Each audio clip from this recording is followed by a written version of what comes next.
தமிழ்நாட்டில் கலைஞர் மகளிர் உரிமை தொகை திட்டம் கடந்த 2023ஆம் ஆண்டு செப்டம்பரில் தொடங்கப்பட்டது.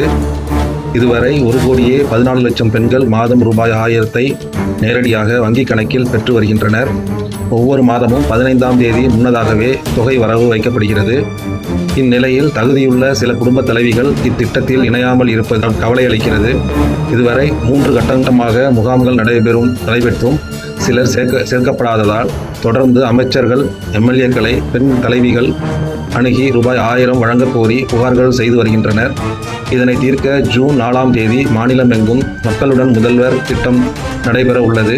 இதில் ஏற்கனவே திட்டத்தில் இணைக்கப்படாத பெண்கள் புதிதாக விண்ணப்பிக்க வாய்ப்பு வழங்கப்படுகிறது. இதற்காக 9000 இடங்களில் முகாம்கள் நடத்தப்பட உள்ளன. மாவட்ட வாரியாக முகாம்கள் நடைபெறும் இடங்கள் அதிகாரிகளுக்கு அறிவிக்கப்பட்டுள்ளன. ஆண்டு வருமானம் ரூபாய் 2.5 லட்சத்துக்குள் இருக்கும் 3600 யூனிட்டுக்கு குறைவாக மின்சாரம் பயன்படுத்தும் குடும்பங்கள் மற்றும் குறைந்த நிலம் கொண்டவர்கள் இத்திட்டத்தில் தகுதியானவர்கள். ஆனால் அரசு வங்கி, பொதுத்துறை ஊழியர்கள், ஓய்வூதியக்காரர்கள் மற்றும் 4 சக்கரம் வைத்திருப்பவர்கள் இத்திட்டத்தில் விண்ணப்பிக்க முடியாது.